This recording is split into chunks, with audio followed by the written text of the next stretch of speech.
안녕하세요 여러분, 치카부부입니다. 자녀가 있는 가정에서 가장 걱정하는 게 대표적으로 이제 충치잖아요. 네, 아무래도 아이들은 성인에 비해 변수가 되게 많은데요. 양치 습관 자체가 형성이 안 돼 있는 것도 맞지만 식습관이 성인이랑 달라서 간식 섭취 빈도도 좀 잦은 편이고 당분의 섭취 빈도도 높기 때문에 성인에 비해 충치 발생 위험도가 높을 수 있어요. 그래서 이제 부모님들이 많이 궁금해하시는 게 칫솔 치약을 고르는 건데 치약은 굉장히 어떤 걸 써야 되는지 고민을 많이 하시더라고요. 그래서 저희한테 많이 물어보시는 경우도 많은데 어떤가요? 네, 어떤 성분이 좋으냐, 어떤 브랜드를 써야 되나 이렇게 물어보시는 분들 되게 많고 아무래도 아이들은 양치를 하다 보면 그 치약을 삼키는 경우도 되게 많기 때문에 그 선택에 있어서 고려사항이 많으신 것 같아요. 아무래도 치약이라는 게 매일 사용하는 것이고 초기에 양치 습관을 형성하는 데 있어서 거부감을 좀 덜하기 위해서는 좋은 치약을 선택하는 게 굉장히 중요한 일이라 할 수 있을 것 같아요. 치약을 선택하는 기준은 들어있는 성분의 종류 그리고 맛 여러 가지가 있을 수 있는데요. 오늘은 선택하시기 전에 알고 계시면 좋은 그런 배경 지식 하나를 알려드리도록 하겠습니다.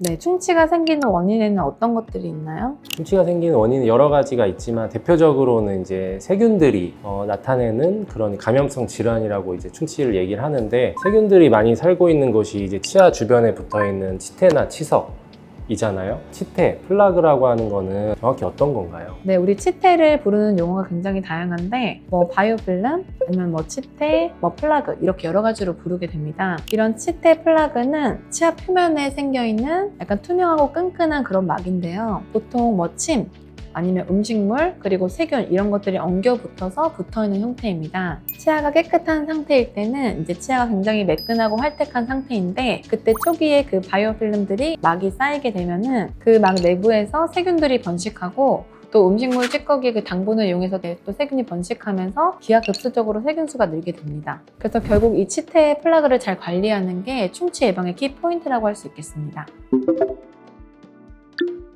우리가 충치세균이라 하면 대표적으로 모두가 많이 알고 있는 뮤탄스균이 있잖아요.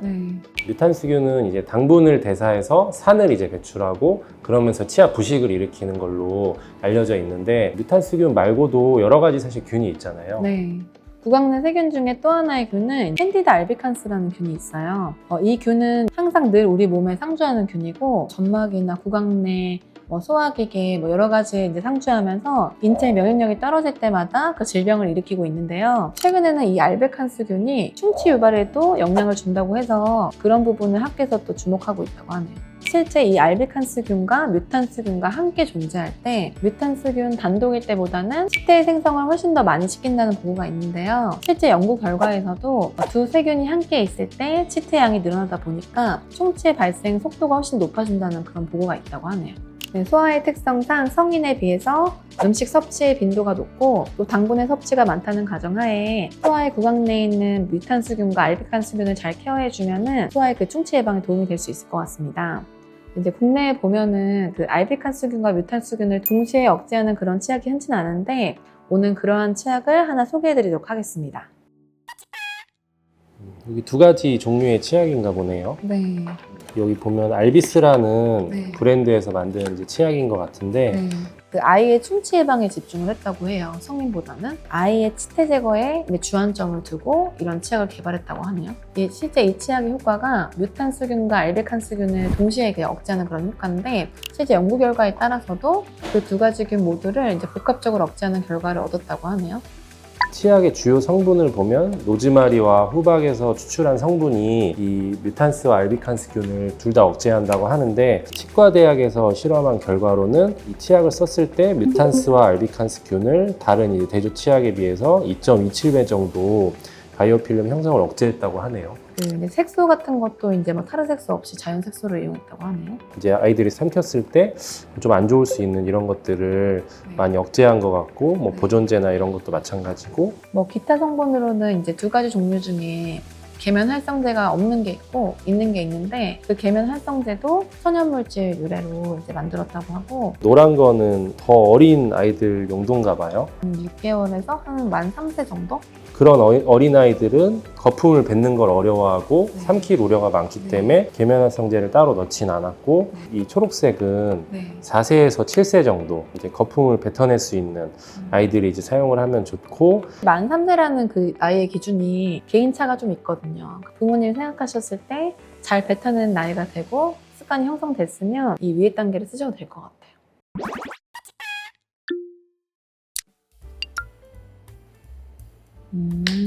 파인애플 향은 어때요? 파인애플 향은 정말 달콤한 향이 나는데요?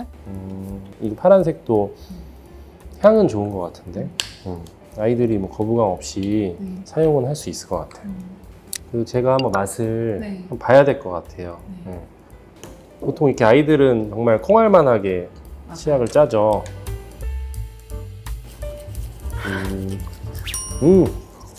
진짜 쓰니까 진짜 파인애플 향이 많이 나네.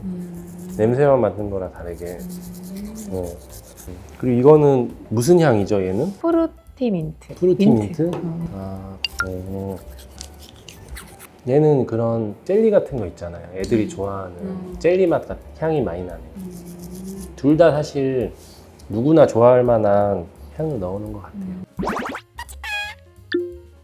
실제로 아무리 부모님이 양치를 열심히 해주셔도 그 아이들의 식습관 관리가 쉽진 않거든요. 아이들은 유치기 때문에 어떻게 보면 뭐 중요하지 않다고 생각할 수 있는데 사실 유치 관리가 되게 중요하잖아요. 어떤 면에서 중요한가요? 사실 유치는 빠질 치하긴 하지만 유치의 충치나 염증으로 인해서 연구치에 직접적인 영향도 줄 수 있고 그 유치가 너무 염증이 심해서 뭐 조기 상실될 경우에는 공간 소실이나 부정교화, 저작 기능의 저하가 되면서 뭐 소화기 문제, 성장 문제 여러 가지 문제가 동반될 수 있기 때문에 유치를 관리하는 게 성장 전반에 있어서 굉장히 중요하다 할 수 있고요. 그리고 이제 그런 거 말고도 이 어릴 때 양치 습관이 이제 평생 가는 거기 때문에 연구치약이 그 충치 발생에도 영향을 줄 수 있어서 올바른 양치 습관을 길러주는 게 중요하다 할 수 있겠습니다. 네, 오늘 이런 치약을 한번 소개받아봤는데 어떠세요? 어린이 치약 같은 거는 아무래도 이제 유해성도 있고 치약을 맨날 쓰니까 어떻게 하면 좀 더 이제 효과적으로 쓸 수 있을까 이런 고민을 하게 되는데 그런 부분에서 새로운 접근을 했다는 그런 점이 좋은 것 같아요. 네. 우리가 소위 치약하면 중요하게 생각하는 그 불소가 들어있지는 않지만 이 성분은 치태 형성 자체를 좀 방지해 줄 수 있기 때문에 기존의 불소 치약들과는 다른 기전의 예방 효과를 볼 수 있을 것 같아요. 아이들 중에 단문 서치가 많은 친구들은 아무래도 치태 집착이 많기 때문에 그런 친구들은 한번 사용해보면 좋을 것 같아요.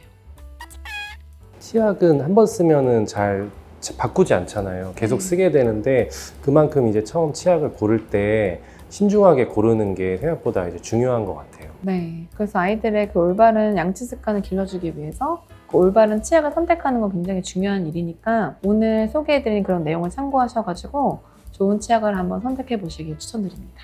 감사합니다. 감사합니다.